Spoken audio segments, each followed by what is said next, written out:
고급 SUV 뒷좌석, 정적만이 흐릅니다.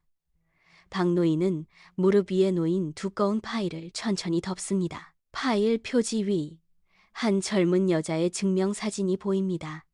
그 위로 붉은 잉크가 선명하게 찍혀 있습니다. 부적격. 노인은 창밖으로 스쳐 지나가는 풍경을 응시합니다. 반지하 국밥집의 낡은 간판이 유리창 너머로 잠시 머물다 사라집니다. 노인의 눈은 미동도 없이 차갑게 가라앉아 있습니다. 그는 이미 모든 판단을 마쳤습니다. 서류를 든 손에 힘이 들어갑니다.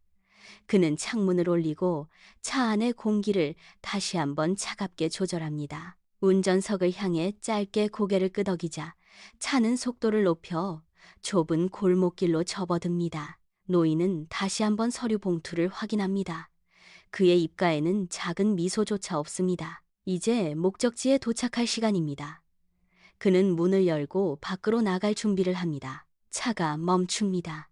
박 노인은 문을 열고 밖으로 나옵니다. 매연 섞인 골목 공기가 폐부로 들어옵니다. 그는 발밑에 낡은 보도블록을 확인하며 천천히 걸음을 옮깁니다. 반지하 식당 입구는 지면보다 낮게 파여 있습니다. 계단 3개를 내려가자 삐걱거리는 나무 문이 나타납니다. 문틈 사이로 뽀얀 증기가 쉴 새 없이 새어나옵니다. 노인은 문고리를 잡습니다. 쇳소리가 나며 문이 열립니다. 훅 끼쳐오는 뜨거운 국물 냄새와 습한 열기가 노인의 얼굴을 덮칩니다. 식당 안은 좁고 어둡습니다.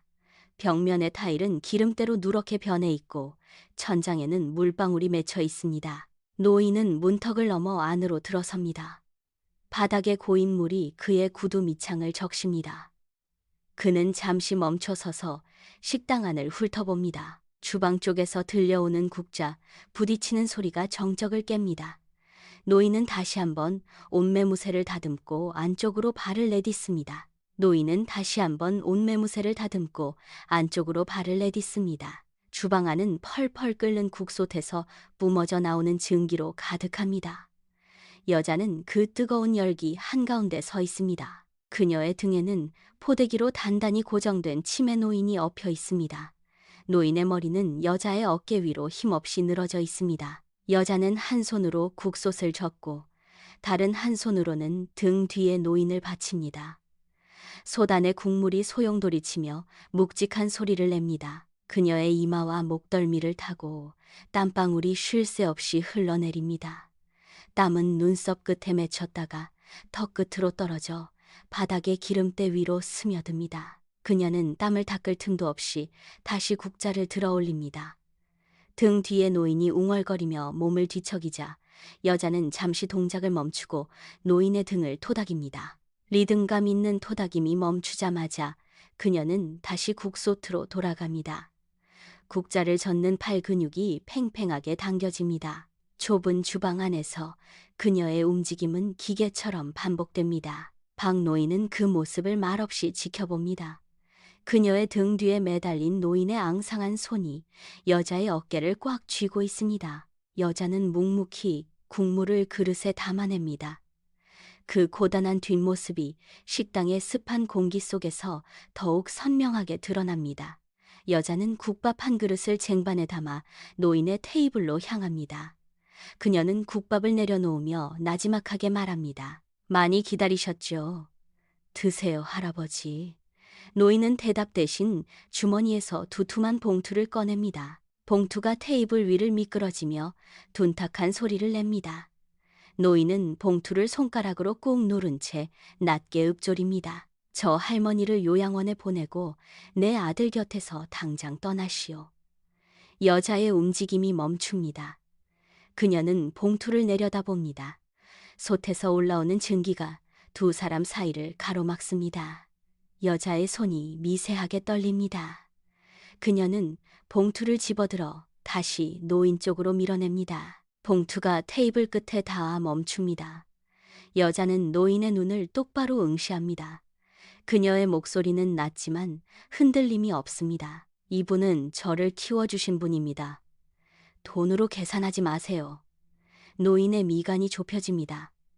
그는 봉투를 다시 밀어내려 하지만 여자는 물러서지 않습니다. 두 사람 사이의 공기가 팽팽하게 당겨집니다. 식당 안에 시계 초침 소리가 유난히 크게 들립니다. 거절의 의사가 명확해지자 노인의 턱 근육이 꿈틀거립니다. 식당 안의 공기가 멈춘 듯 무겁습니다. 박 노인은 테이블 위 봉투를 짓누르며 여자를 노려봅니다. 여자는 한 발짝도 물러서지 않고 노인의 시선을 받아냅니다. 바로 그 순간 식당의 유리문이 쾅 소리를 내며 열립니다. 아들이 거친 숨을 몰아쉬며 안으로 뛰어 들어옵니다. 그의 이마에는 땀이 맺혀 있고 가쁜 숨소리가 식당 안을 가득 채웁니다. 아들은 여자를 향해 달려오다가 박 노인을 발견하고는 걸음을 멈춥니다. 그는 떨리는 손으로 문틀을 잡고 헐떡이는 숨을 고르려 애씁니다. 아들의 시선이 테이블 위의 돈 봉투와 여자를 번갈아 향합니다. 그는 무언가 급박한 진실을 쏟아내려는 듯 입술을 달싹입니다. 여자는 아들을 바라보며 놀란 눈으로 뒷걸음질 칩니다. 박 노인은 의자에서 몸을 일으키며 아들을 쏘아봅니다. 아들은 여전히 거친 숨을 몰아쉬며 박 노인을 향해 한 걸음 다가갑니다. 식당 안의 모든 소음이 사라지고 오직 아들의 거친 호흡 소리만이 공간을 지배합니다. 아들의 눈빛에는 감출 수 없는 다급함이 서려 있습니다. 박 노인의 손이 주먹을 쥐고 긴장감은 폭발하기 직전에 팽팽한 활시위처럼 당겨집니다. 아들은 박 노인의 앞을 가로막고 서서 거칠게 말을 쏟아냅니다. 아버지, 이분은 고아입니다. 등에 업힌 저 할머니는 돌아가신 고모의 어머니라고요. 식당 안에 공기가 얼어붙습니다. 아들은 쉼없이 말을 잇습니다. 아무도 부탁하지 않았는데 5년 동안 혼자서 저분을 모셔왔어요. 단 한 번도 불평한 적 없다고요. 박 노인의 눈동자가 크게 흔들립니다. 그는 테이블 위에 돈봉투를 멍하니 내려다봅니다. 여자는 등에 업힌 노인의 등을 토닥이며 고개를 숙입니다. 아들의 폭로가 이어질수록 박 노인의 어깨가 눈에 띄게 처집니다. 그가 준비했던 비난의 말들은 공중에서 흩어집니다. 박 노인은 아들의 얼굴과 여자의 뒷모습을 번갈아 봅니다. 그가 굳게 믿어왔던 부적격이라는 단어는 이제 아무런 의미가 없습니다. 솥에서 끓어오르는 국물 소리만이 정적을 깹니다. 박 노인의 손이 테이블 가장자리를 꽉 움켜잡습니다. 손가락 마디가 하얗게 질립니다. 그는 자신의 판단이 완전히 틀렸음을 직감합니다. 식당 안에는 오직 아들의 거친 숨소리와 박 노인의 가쁜 호흡만이 교차합니다. 5년이라는 시간의 무게가 식당 안을 가득 채웁니다. 박 노인의 얼굴에서 핏기가 가십니다. 굳게 다물었던 입술이 떨리며 미세한 경련이 일어납니다. 그는 천천히 의자에서 몸을 일으킵니다. 낡은 타일 바닥 위로 그의 구두굽 소리가 불규칙하게 울립니다. 박 노인은 잠시 멈춰서서 여자를 바라봅니다.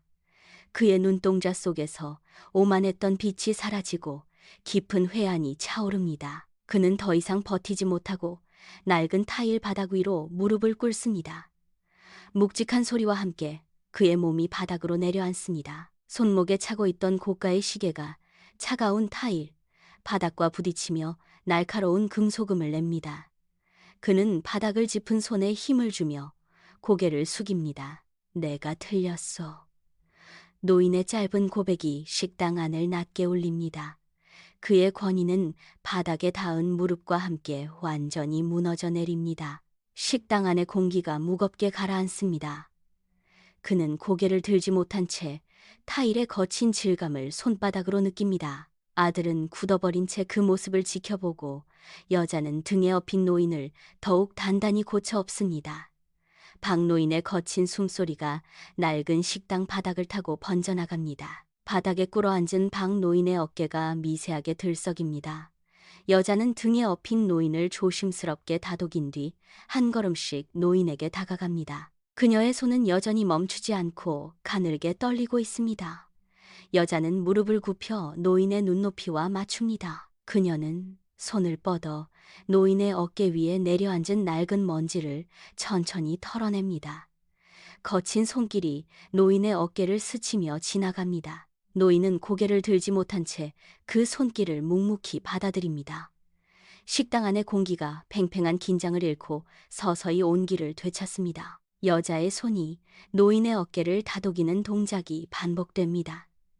노인의 눈에서 맺혔던 물방울이 바닥으로 툭 떨어져 타일 위로 번집니다. 여자는 낮은 목소리로 무언가 속삭이지만 그것은 소음 속에 묻힙니다. 노인은 비로소 고개를 들어 여자를 마주봅니다. 두 사람 사이를 가로막던 차가운 벽이 허물어집니다. 아들은 그 모습을 보며 안도의 한숨을 내뱉습니다. 식당 안의 모든 소음이 잦아들고 오직 서로를 향한 존중만이 남습니다.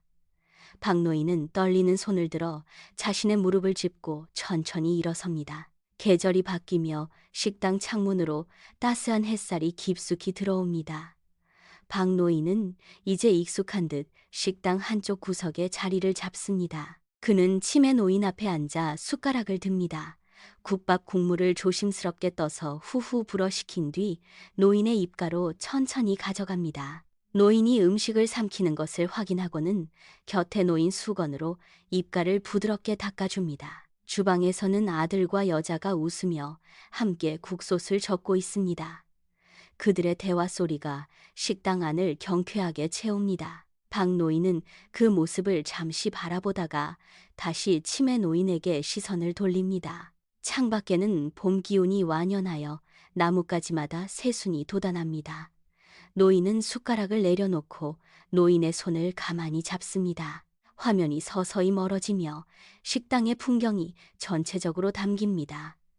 나지막한 목소리가 공간을 채웁니다. 가장 부유한 사람은 가장 많이 가진 사람이 아닙니다. 가진 것을 기꺼이 나눌 줄 아는 사람입니다. 그리고 그 진실을 박노인은 아주 늦게야 비로소 깨달았습니다. 식당의 문이 열리고 새로운 손님이 들어오지만 안쪽의 평온함은 깨지지 않습니다. 카메라는 봄 햇살이 내리쬐는 식당을 비추며 서서히 어두워집니다.